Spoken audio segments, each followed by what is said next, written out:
Hi there, it's Gemma, day 3. Not a happy bunny. B&B is the worst place I've ever stayed in. Managed to have a hot shower for the first time, but the sink's all blocked, and then to top it all off, the builders turned up at very early in the morning, and I was told they wouldn't be here until Friday, and I've come away to get away from all the stress of noise and everything, and it just makes my anxiety worse.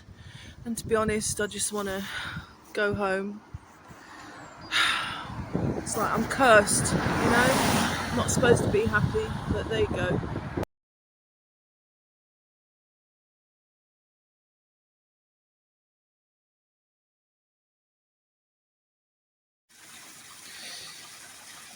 I've come onto the shoreline of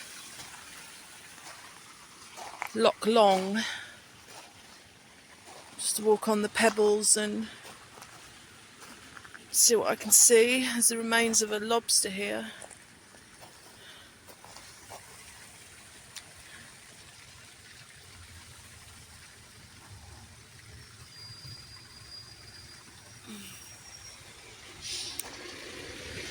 Another one.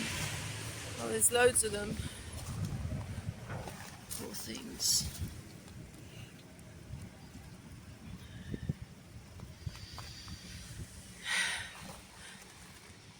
I know how they feel. Sort of the protective shell on their back crushed.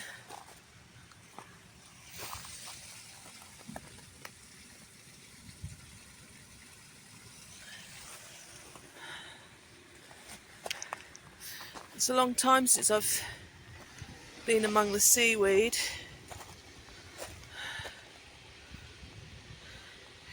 This is bladderwrack.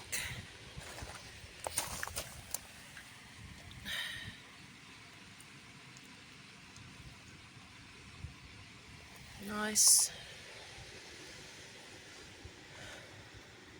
Yeah, this particular bit hasn't got many pieces of litter.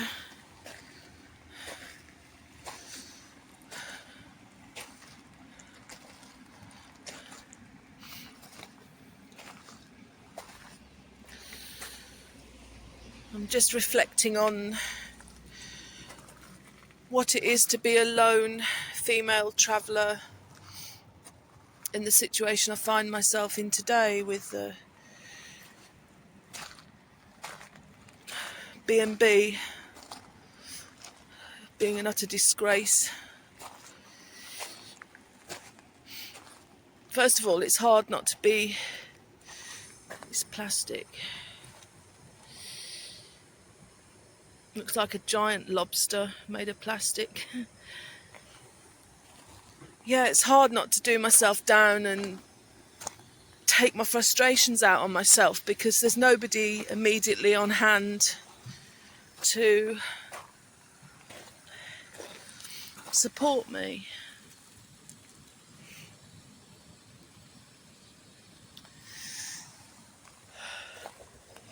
And then you have to kind of assess the situation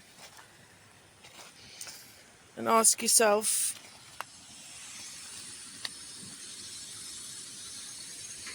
how safe would I feel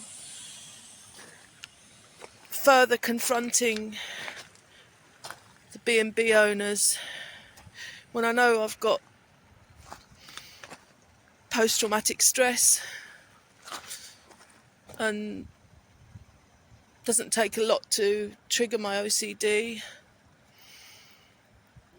And I've decided that even though demanding my money back is more than warranted in this situation, I'm going to just keep my head down and take video and photograph evidence of the builders and the blocked sink and everything else that's wrong. And try and get my money back from booking.com, because otherwise I fear it's 2 against 1. And normally I have no problem sticking up for myself at all. But when you've got 2 people that are combative, defensive,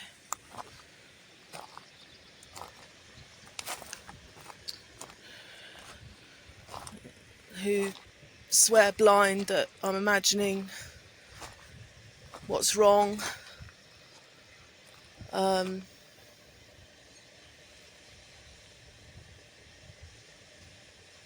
there's just no point in putting yourself in that situation, especially since I've got to stay there tonight.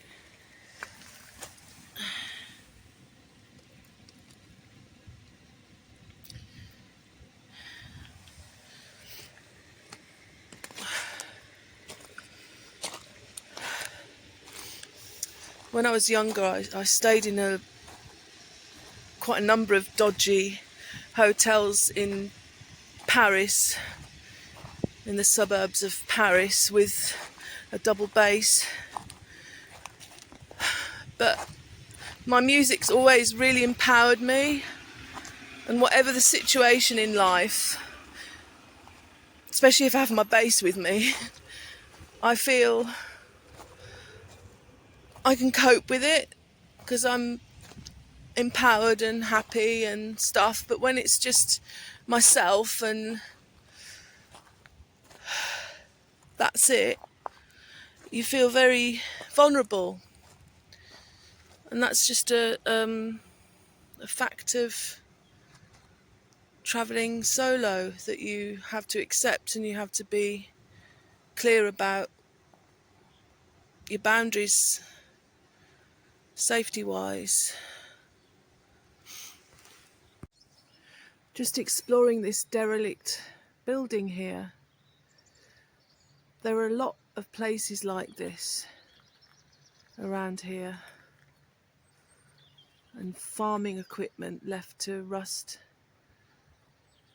And I suppose when you're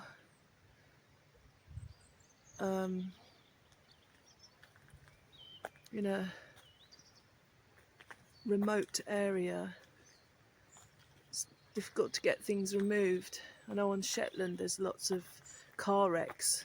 I mean, I don't mind this personally. I love old buildings and ruins. I find them very interesting.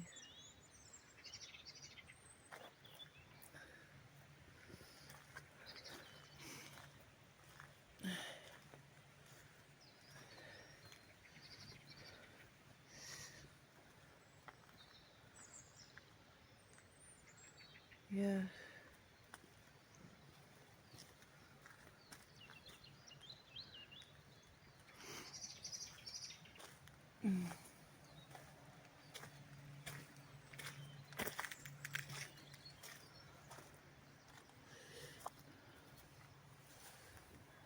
Wonder how old that is. It looks like a little house rather than a bunker or anything like that. Wow, an Are You OK bench. I learnt about these when I was doing my village building course, and what a brilliant idea. So it's about, if you end up sitting next to somebody on the bench, it says to start a conversation, it might just save your life. And then there's the Samaritans, shout and breathing space, numbers. And my God, do the Samaritans do a fantastic job. Yes, they do. I've used them a few times. And I think a lot of the time, all people want is to be listened to and to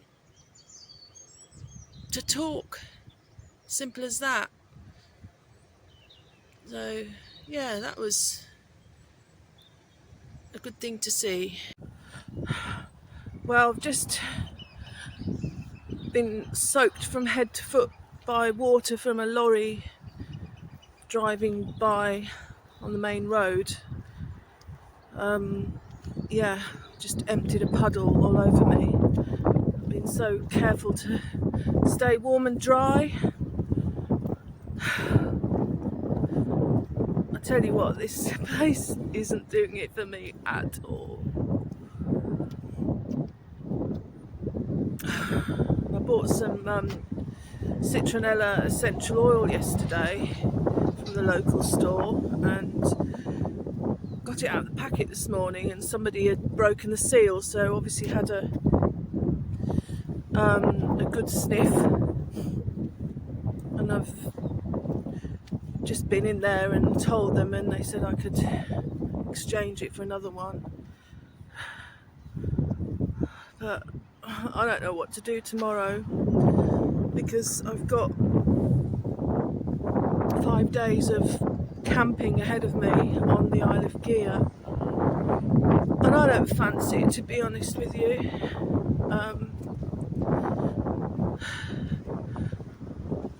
I think I'd much rather go to Glasgow, have a look around Glasgow tomorrow. I'll have the massive heavy pack on my back and then head home from there somehow. But I'll have wasted the train fare back. But I've got a bus to catch in the morning, and that's 3 hours to Campbelltown.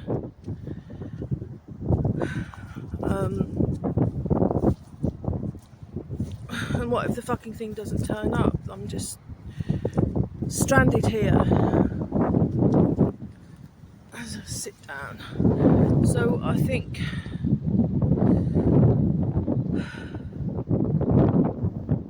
yeah, I might forget Gia, put this down to a bad travel experience, and it's answered my question about could I live in a remote Scottish community, and right now the answer is no.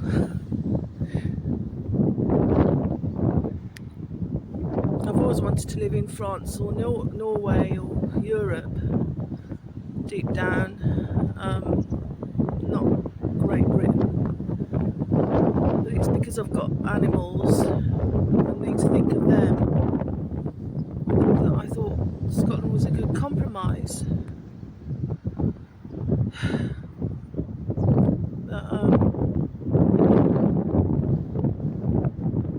yeah, what a horrible experience I've had overall. It's never happened to me.